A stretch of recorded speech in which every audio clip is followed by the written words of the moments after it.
आनंद आ जाएगा बहस में। ऐसी बात न करो कि हम तो देखिए शिक्षा को ही मंदिर मानते हैं। ये आदरणीय केजरीवाल जी का ही एक वक्तव्य, उसमें मैंने बहस की थी इसलिए मुझे याद है, उनने कहा था नोट से गांधी हटाओ, गणेश लक्ष्मी की फोटो लगाओ। एक दूसरा, वो द्वारिका गए तो उन्होंने कहा मैं कृष्ण का अवतार हूं। क्या रुद्राक्ष पहन के मेरे ख्याल 2.5-3 किलो रुद्राक्ष और मोर मुकुट, अरे रुक जा भाई, मोर मुकुट धारण करके गए थे क्या? 2.5-3 किलो रुद्राक्ष, और आप कह रहे हो हम तो स्कूल को ही मंदिर मानते हैं। ताकि साहब 4 बातें प्रमुख रूप से योगी आदित्यनाथ ने कही। एक तो ये कि यमुना में डुबकी लगाएं मंत्रियों के साथ और आचमन करें। दूसरी बात उन्होंने कही कि दिल्ली के दंगों में आम आदमी पार्टी की भागीदारी थी, उसके एमएलएस की, उसके पार्षदों की। तीसरी बात उन्होंने कही कि बांग्लादेशी घुसपैठी और रोहिंग्यों को आम आदमी पार्टी ने बसाया और अपने घर में मशीन लगा के आधार कार्ड बना के उनको दिए छाप के। ये 3 बड़ी चीजें जो उन्होंने, और एक बात उन्होंने कही कि हमने जिस ढंग से उत्तर प्रदेश में मंदिरों का जीर्णोद्धार किया, पुनरुद्धार किया, सुंदरीकरण किया, केजरीवाल दिल्ली में एक भी काम ऐसा नहीं कर पाए जिसमें किसी बड़े हिंदू मंदिर का सुंदरीकरण किया गया हो, उसका कॉरिडोर टाइप कुछ वैभव बढ़ाया गया हो, ऐसा कोई काम नहीं कर पाए। ताकि साहब बहुत बहुत शुक्रिया अमिताभ जी, आपने बहुत दिनों बाद मुझे याद किया। एक कबीरदास जी के दोहे से मैं शुरुआत करना चाहता हूँ। मलमल धोए शरीर को, धोए न मन का महल, नहाए गंगा घूमती रहे बैल के बैल। आप कह रहे हैं कि यमुना साफ नहीं है, यमुना साफ नहीं, तो इसमें सबसे बड़ी जिम्मेदारी किसी की है तो केंद्र सरकार की है। मैं चैलेंज करना चाहता हूँ बीजेपी को, योगी जी को, मुझे बताएं पिछले 10 सालों में केंद्र सरकार ने कितनी बार बैठक की है राज्यों के साथ जहां से यमुना गुजरती है और यमुना को साफ करने की बात कही। गंगा को भूल गंगा साफ नहीं। दूसरी बात यह है कि आपने कहा विद्यालय की बात नहीं की, आपने कहा मंदिर की बात की। शिक्षा के विद्यालय जो है वो मंदिर की तरह होते हैं, उनको हमने कितने क्लासरूम बनाए, 20,000-40,000 स्मार्ट क्लासरूम बनाए, वहां शिक्षा दी। शिक्षा से ही व्यक्ति जो है वो मंदिर में प्रवेश करने लायक होता है। जब शिक्षित ही नहीं होगा, जब वो श्लोकों का उच्चारण नहीं समझ पाएगा, उसका मतलब ही नहीं समझ पाएगा, तो क्या करेगा? हमने आम आदमी पार्टी ने इससे पहले परिवारों को एक बार 30 सेकंड बस, आनंद आ जाएगा बहस में। ऐसी बात न करो कि हम तो देखिए शिक्षा को ही मंदिर मानते हैं।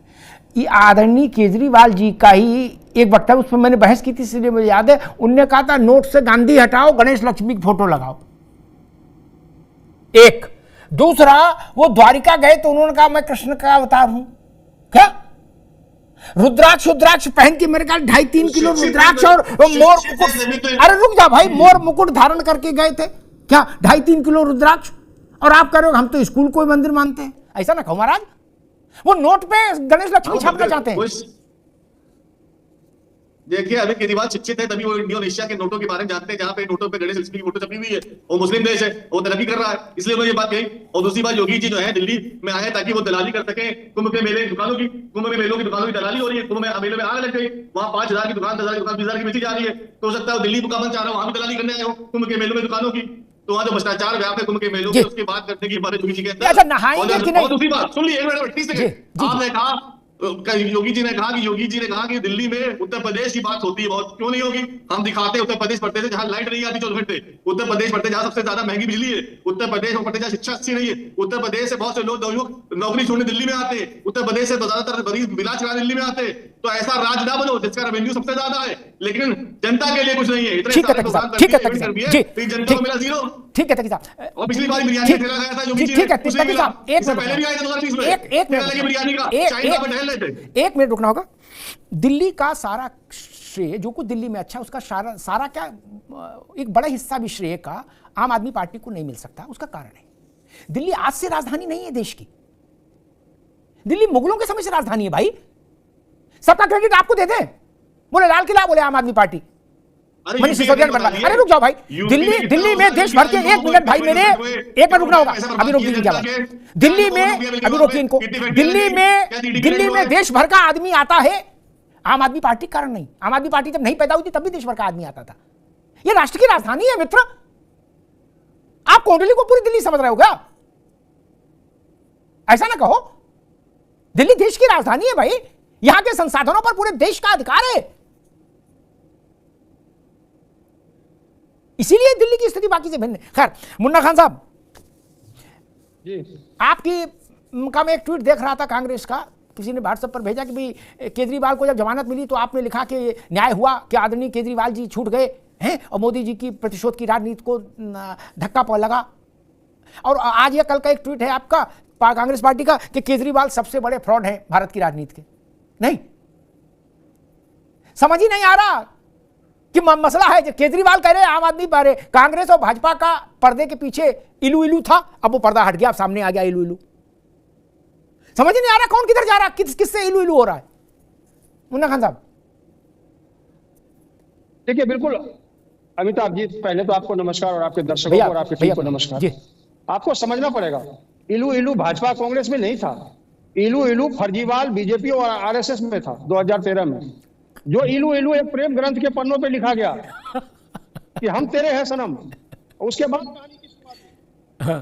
यही हम तेरे हैं सनम, भारतीय जनता पार्टी को जब आंखें दिखाने लगे आम आदमी के नेता, तो भारतीय जनता पार्टी को खलने लगा था और शहनशाह को फटकने लगा आंखों में। मैं देहाती भाषा में कहूँ, इस तरीके से हमारी बिल्ली हमें म्यो कर रही है। अब इसको नहीं दिखाई दिया फ्रॉड आदमी जो 48 इंच का शर्ट पहना हो और ऑफिस में हो तो शर्ट, ऑफिस से बाहर हो तो शर्ट बाहर हो, वैगन आर ब्लू गाड़ी लेकर के घूमता हो, उसके बाद 34 गाड़ियां लगी हो। ये 10 साल से सरकार कर क्या रही थी? अरे मानिए कांग्रेस पार्टी का भला, जो शराब घोटाले को उजागर करने का काम कांग्रेस पार्टी ने किया, ये दिल्ली हित में था। हमने उजागर करने का काम किया। ये फ्रॉडी लोग, भ्रष्टाचारी लोग हैं, ये लोग आरएसएस के पले बड़े लोग हैं, ये आरएसएस का छोटा रिचार्ज है। हमने लोगों को कन्वेंस किया है दिल्ली में। 5 तारीख को जब वोट डालेंगे और 8 तारीख को जब रिजल्ट आएगा तो आपको दूध का दूध पानी का पानी होता दिख जाएगा। दूसरी बात, जो आपका मेन मुद्दा है कि योगी जी क्या दिल्ली में अपना वर्चस्व बना पाएंगे, तो मैं ये कहना चाहता हूं कि दिल्ली का मिजाज अलग है, उत्तर प्रदेश का मिजाज अलग है। यहाँ कई कल्चर, कई राज्य के लोग रहते हैं, शिक्षित लोग रहते हैं। यहाँ सिर्फ विकास, बेरोजगारी, गंदे पानी, प्रदूषण, ये समस्या है जो कि 10 साल के बाद फर्जीवाल ने पूरा नहीं किया। मुन्ना भाई एक बात कहूं, और जो कांग्रेस सरकार की रोड मैप थे, उसे भी आगे नहीं किया। एक मिनट मुन्ना भाई 30 सेकंड मुझे दे दीजिए, फिर आप अपनी बात रखिए, फिर रत्नाकर जी की बात। आपने कहा कि दिल्ली का मिजाज अलग है, दिल्ली ब्ला ब्ला ब्ला है, क्या बेरोजगारी और महंगाई और फलाना और ठिकाना सब पर जनता यहाँ की चिंतन करती है, पर्यावरण प्रदूषण पर है। अगर यही मान लें तो पिछले चुनाव में आम आदमी पार्टी कैसे आ गई? सांस तो हर साल रुक रही है, हर साल सांस का संकट हो रहा है।